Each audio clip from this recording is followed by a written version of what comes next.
Welcome back to Sitting with Spirit, my loves. Take what resonates with you, leave the rest. And if you know somebody who would benefit from the message, please be an earth angel and share with them. So, a lot of the energy as I'm starting to tune in, keep in mind, I record these way in advance. So, I'm sure it will only intensify as the nodes and the Pisces stellium that we're navigating gets stronger and stronger. But the energy that I'm feeling feels like there's a lot of confusion in the collective and feels like it's really hard to think straight, to find clarity, to know where we're going. It feels like trying to project too far in the future feels impossible, and it feels frustrating, and it feels very foggy. And I attribute this to the Pisces energy that we're navigating and the North Node in Pisces. And so this is a time where the bigger picture might be unclear. When the North Node moved into Pisces, it signaled a chapter that was about endings and release and mastery of the lessons. And I know I brushed upon that briefly on the podcast.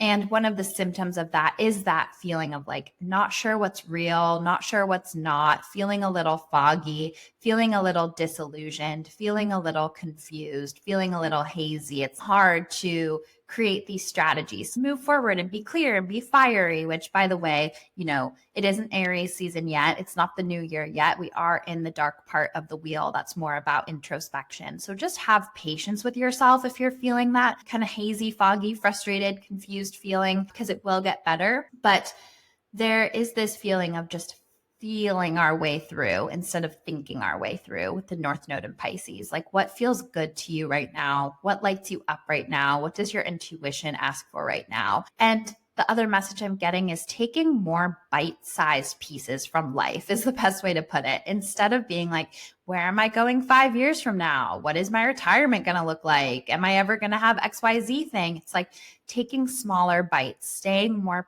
present, leaning into more manageable solutions in the here and now with what's in your control, and trying not to just project too far into the future. So that being said, I was also seeing a surfer like riding the waves, and kind of like a surfer, like they paddle, but if there isn't a current pushing them, they can't catch that wave. So that's how the energy feels to me right now. It's kind of like, do your part, do the paddling, and then the wave will come. You won't have to force it. You won't have to force the expansion, the growth, and what's coming next. Like, ride the wave, trust the timing of the wave, catch the wave, let the wave drive you. So another image that I saw in correlation with so much of this Piscean emotional, deep energy coming up, which a little side note about that too, is that when we have so much Pisces energy in the collective and we're moving towards Pisces season, when we have so much of that Piscean energy, it can light up a lot of our subconscious stuff. It can light up a lot of our healing, a lot of the ways we self-sabotage, a lot of the ways we overgive or have a hard time with boundaries. It can really bring up some suppressed stuff that we didn't even realize that we were carrying. Just be patient with yourself, because the emotions and the tenderness are heightened. But at the same time, our spirituality is heightened. Our ability to access our dreams is heightened. And that doesn't just mean our actual nighttime dreams. It means the dreams we have for ourselves in our life, our creativity, our higher love, our capacity to forgive. So there's so much gifts with Pisces energy. But what I was feeling as I was tapping in was a lot of that confusion and fogginess coming up.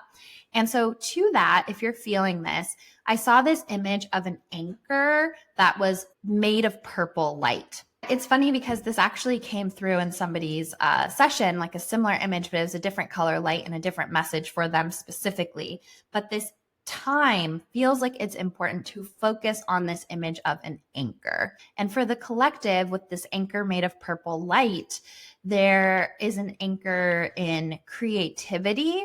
Purple is my color for like creative expression, main character energy, free spirit energy. And so also there's this mystical energy connected to purple. And so it feels like our anchor right now is our creative processes, not for financial gain or prestige or productivity, but literally just what lights our heart up in this current moment, what feels good. and to channel and work with some of these uncomfortable emotions through our creative processes. So it feels like grounding down into our creativity feels very, very important in these moments where the bigger picture might feel foggy or fuzzy or uncertain. Like, what do we want to create? I also wanted to talk about the Neptune square Neptune transit. So this is going to happen for people who have their Neptune in the final degrees of Sagittarius. And when Neptune moves into Aries in March, it will trigger people with Neptune in the early degrees of Capricorn. I am of the Neptune in Capricorn generation, although I have a later degree of Capricorn, but I know the age demographic of this podcast. A lot of people are either currently navigating their Neptune square Neptune or are about to. So I wanted to share about this. And even if you aren't of the Neptune in Sagittarius or Capricorn generation, see when yours is either coming or when it happened, because it's one of the what's called midlife crisis transits. And with all of the Pisces energy in the collective right now, I felt really called to speak about it, because the message that I get is that if your Neptune square Neptune is happening while the North Node is in Pisces, like there is a deeper level of old soul spiritual remembering coming up, that this is a very karmic life and that this is a very karmic crossroads wake up point for you,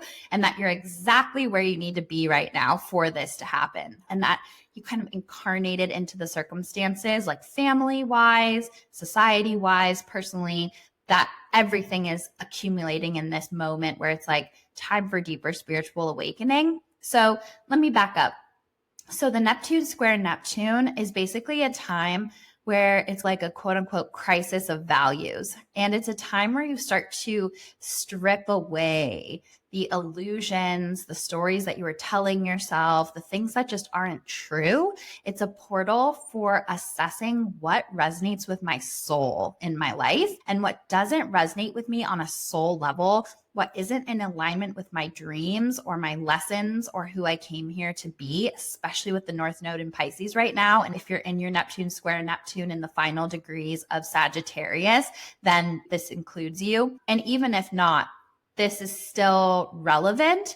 It's just an exclamation point if the North Node is in Pisces during the same time. So this is just a moment to really connect with your soul and deeper levels of mastery of the lessons that you've come here to learn.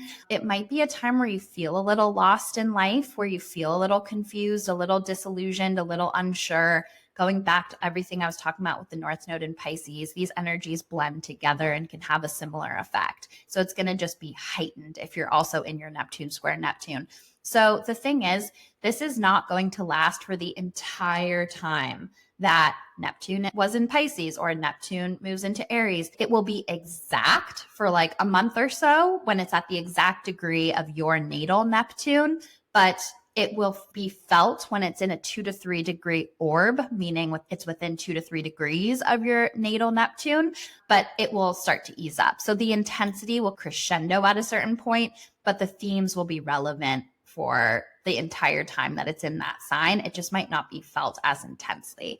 So this is a time of stripping illusions away, of finding surrender, of heightened spiritual awakening, of a lot of lessons and a lot of feeling our way through the fog, feeling our way through things we always thought we wanted or told ourselves we wanted, or letting go of sort of anger or old wounding. It's a very powerful and intense transit, especially if it's in combination with your Pluto square Pluto, which I spoke about on an earlier episode. So just know if you're going through this, that it won't last forever, that the clarity will come. And I felt called to share that because it's been coming up in my personal astrology readings with some clients, which I highly recommend, my angels and astrology reading that combines angel readings with astrology, because it's such a beautiful combination. And I had a client that I didn't realize signed up for that reading type.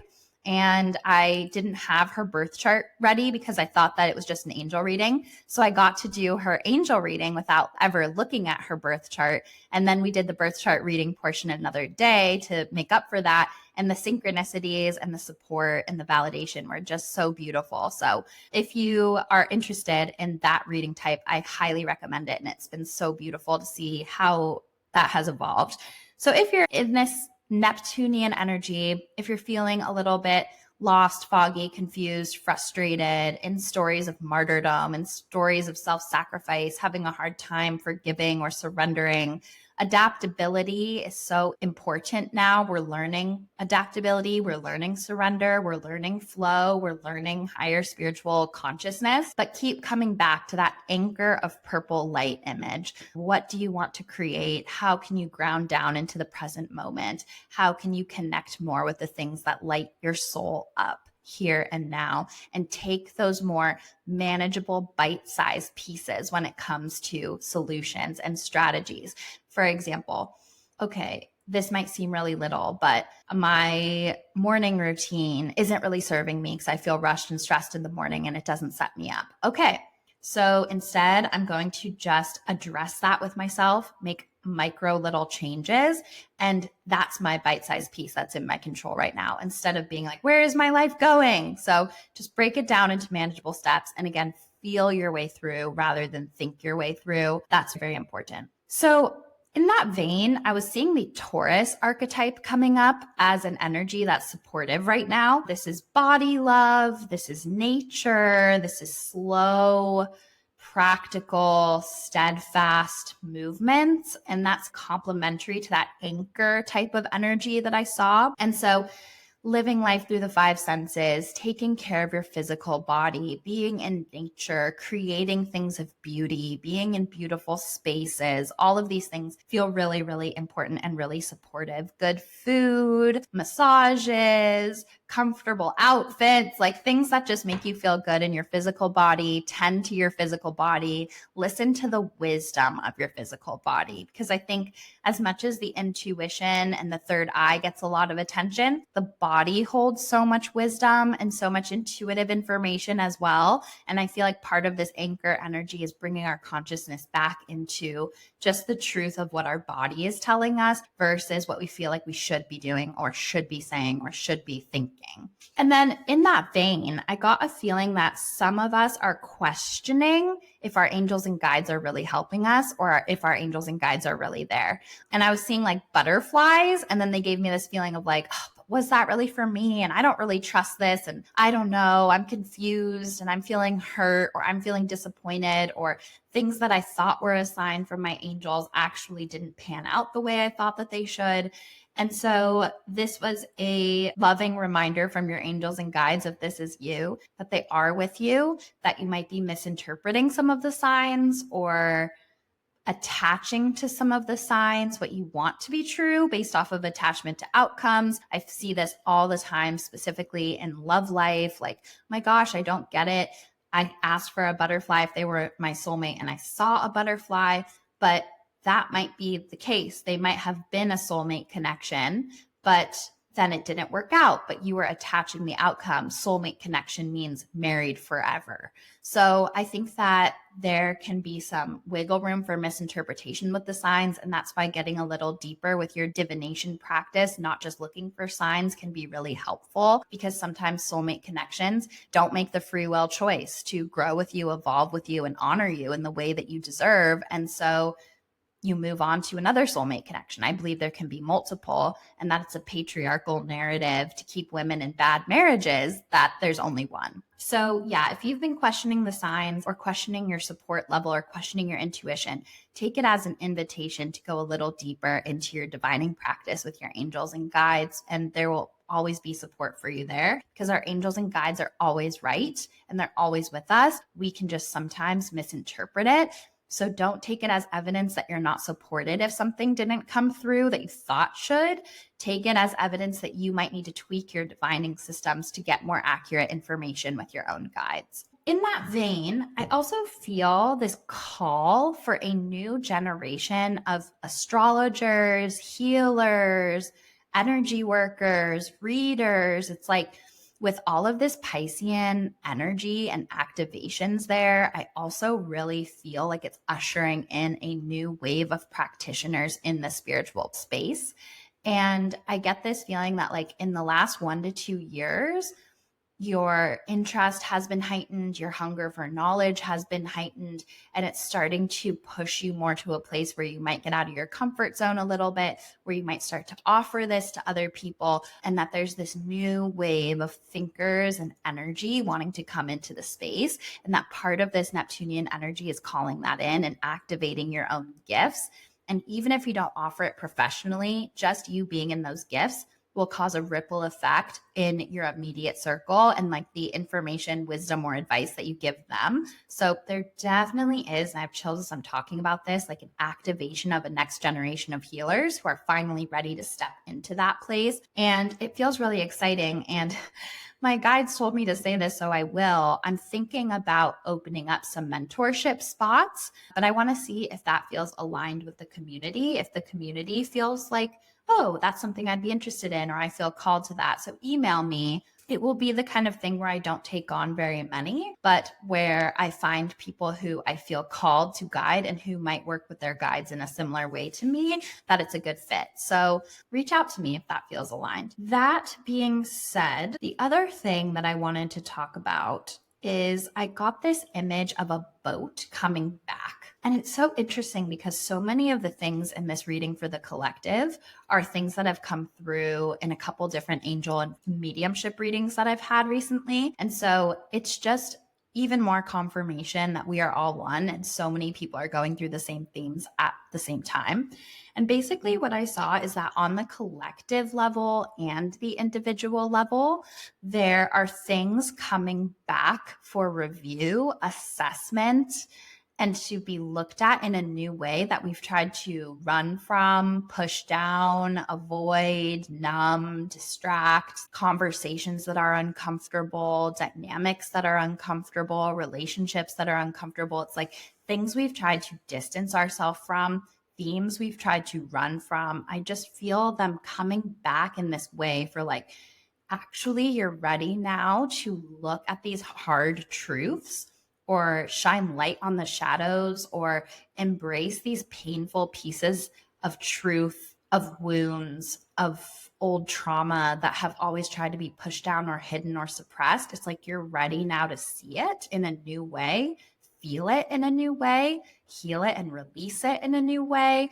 And that feels really powerful. And like it's part of this Pisces energy I keep harping on as well, is this feeling, healing, releasing, mastery, cycle breaking, all of these kind of subconscious things that can't be held back any longer. The tides are rolling in. And so this feels really powerful and it feels like it's all for us and it feels like it's happening in perfect timing. So the last message from our angels was actually really interesting. There's a place in Rome where you can look through a keyhole and you see a perfect image of Vatican City. And my angels were showing me that. And they were showing me that we are only as a society looking through a keyhole at this idealistic view of what society should look like and where we should be going. And basically that the keyhole is social media and our phones as a keyhole only show us this idealized, distant view. But what we really need to be focused on is putting the keyhole down and seeing the bigger picture of our community here and now in our immediate vicinity around us and making impacts in our immediate community instead of being plugged into social media, only looking at a small snippet of narrative that isn't the bigger picture and isn't even part of our immediate surroundings. So basically, we need more community and we need to be doing things in our immediate surroundings in support, service, creativity, generation, life-giving ways. And instead, our focus is getting snatched in such a small, limited, narrow scope, and that our consciousness is being directed by like algorithms and propaganda to only look at these narrow things.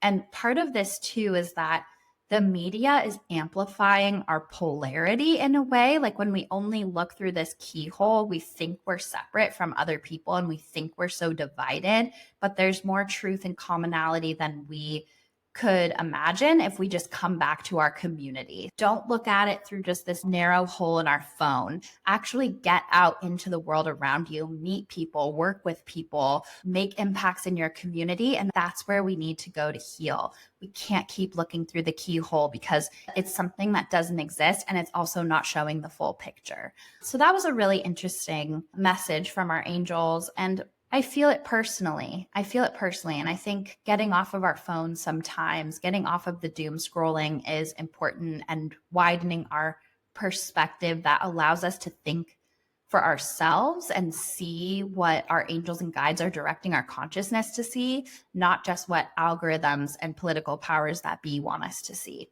That's not to say social media isn't important, and it is really important for connection, and it is really important to get to connect with people that are part of governments that we've been propagandized to think certain things about. So there's definitely a function. But this message really resonated with me when my angels shared it, and I see what they're trying to say. So finding the balance there, as in with all things. So then when I moved to the mediumship, this is where things actually got really interesting, because this wouldn't be somebody that lived at a time that we were here. So I don't think this is like a connection for one person or even a group of people, like sometimes it can be.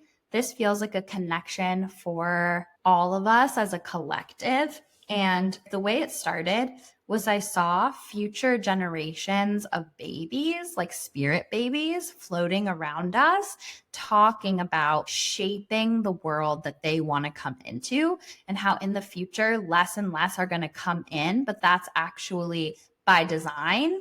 And so it was interesting. There was this feeling of basically like, we're your spirit guides. We're helping Earth be ready for the time that we want to come in to Earth, and that the timing of that is very essential. With that being said, I had the spirit of a woman coming through, and she felt like she lived in times that were hundreds of years away from us. And she showed me that she died in childbirth, and that that was very common in her time, and that she was one of 3 wives. And the women who were the wives were treated like slaves, like cattle, like they were less than human. And she showed me sleeping in the barn with the animals. And she was saying that her generation of women who were treated so poorly and so callously and in a way that was so degrading and dehumanizing, who are these very old souls, are coming back to Earth as this generation, coming in at a time where women's rights are so threatened and where the divine feminine is rising again. There's this like powerful feeling I get. I have chills as I feel into it, where it's like, this is our time and our souls have waited. Thank you, like, to us as generations moving the needle forward for women's rights. And now these generations of women who historically had been treated so poorly, especially in different parts of the world, everywhere, but historically in certain places of the world where women have next to zero rights, they're coming now. And it feels like maybe part of this next generation, but especially in the generations to come, where the pendulum is swinging to the divine feminine, and they are coming for their victory march. They are coming to move the needle forward even more. They are coming to enjoy the foundational work that all the previous generations have done before they come in, and all the later generations from when they were here on Earth. And so there's just this feeling of like big, powerful change, and that these souls who were so mistreated in feminine form when they were here are coming in as both men, women, non-binary people. Like, they're coming in all forms to almost take their vengeance. Like, that's not the right exact thing, because they're in the spirit world and they have a higher consciousness than that, but they're coming to be like, okay, I experienced that polarity, and now I'm coming in a force to fight for the divine feminine, to create something different on Earth, and to move the needle forward, and to also bask in the glory of where the divine feminine is going. And I feel this sense of rage as well around how they were treated in the past. And that built up rage is going to be expressed through forward momentum and action globally. And so this gave me a lot of hope for where we're going as a collective, because the next generation of souls coming in and the next few generations, like, they're old souls and they have a bone to pick and they have different experiences that they want to embody while they're here. And they are going to fight for us. They are going to push things forward. And they are going to, again, take this victory lap based off of what they couldn't do when they were previously embodied and were silenced, were treated horribly, were treated like animals. And now they're coming to be queens and kings and people who have so much to offer the world and be in their own power in such a beautiful way that was not previously available to them.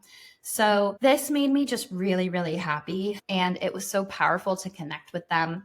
I also felt like they wanted to share another message, which is that women of their time didn't have the choice of who they wanted to intentionally start a bloodline with, or who they wanted to intentionally create an ancestry with. It was more a matter of survival and proximity, and maybe even who your dad said you had to with. And what they're saying is that more and more women who are deciding not to have children, who are deciding to choose themselves, to not settle, and to choose their power and truth and keep the bar high for themselves, are also doing the work that is like paving the way for their generation. That you creating the precedent of not feeling like women need to have kids to be worthy, that there are other options for our path, is so healing and is part of the foundation of them coming back and having those choices. So whether you have kids or not, you're moving the needle of consciousness forward, and they thank you for that. And also in having more choice on who you want to create a bloodline with, you're also healing the collective consciousness, because you're not creating more ancestral cycles of pain and trauma and wounding by having children with people who are avoidant, who treat you badly, who abuse you, like more and more women felt trapped into doing in previous times before we had power. And I feel like the timing of this message is very interesting with the timing of the political stuff in the United States. And who knows, when this comes out, maybe even more news or things will happen with women's rights and fertility.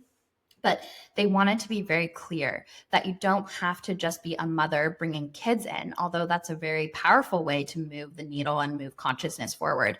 That you choosing not to co-create with wounded bloodlines, that you choosing freedom and you choosing yourself is just as healing for these powerful, powerful souls that are going to come in.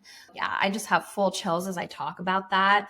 To have a choice is powerful medicine, and it makes the souls coming in feel even more like there's just this kind of righteous anger that I feel. It's like a reckoning for everything that has happened on earth and the pendulum swinging back to the divine feminine. And again, like I said, this next generation feels like that, but it almost feels like the generation after and after, like it's going to be maybe 2 generations from now, but that there will start to be some souls in this North Node and Pisces generation that feel a little bit more peacekeeper to me, old soul, spiritual sweethearts. As it starts to move, it will get progressively more and more like these types of souls coming in. So if the immediate time for women's rights feels a little bleak and dark, it's like we're doing the preliminary work for these righteous earth angels coming in that are ready for this like warrior feminine energy for the pendulum to swing back. So we're all playing our own part in this in our own way. And the more that we choose ourself, our healing, self-love, breaking ancestral cycles, and not settling for less than we deserve, the more that the future generations can stand upon our shoulders and reach new heights. Even if we don't realize what a big role we're playing in it, we're playing in it. So I hope that these messages are helpful. I'm sending you so much love. I know that there might also be a lot of fear or anxiety around getting pregnant or birthing children in the collective. And I think that there is just coming back to all of those messages in the beginning, like feeling our way through, trusting the timing, trusting that what will be for us will be for us, and knowing that our spirit babies are also feeling very fiercely protective of us. And the way they're guiding our consciousness right now is very aware of what's going on earth and the way that they want to protect us too. So it's all part of a bigger tapestry of energy, and trust that. I'm sending you guys so much love. I know it's probably an intense time on earth, and it already is as of recording, but we're just living through that. And I hope these messages bring some clarity, and I'm sending you so much love. Have a beautiful rest of your week.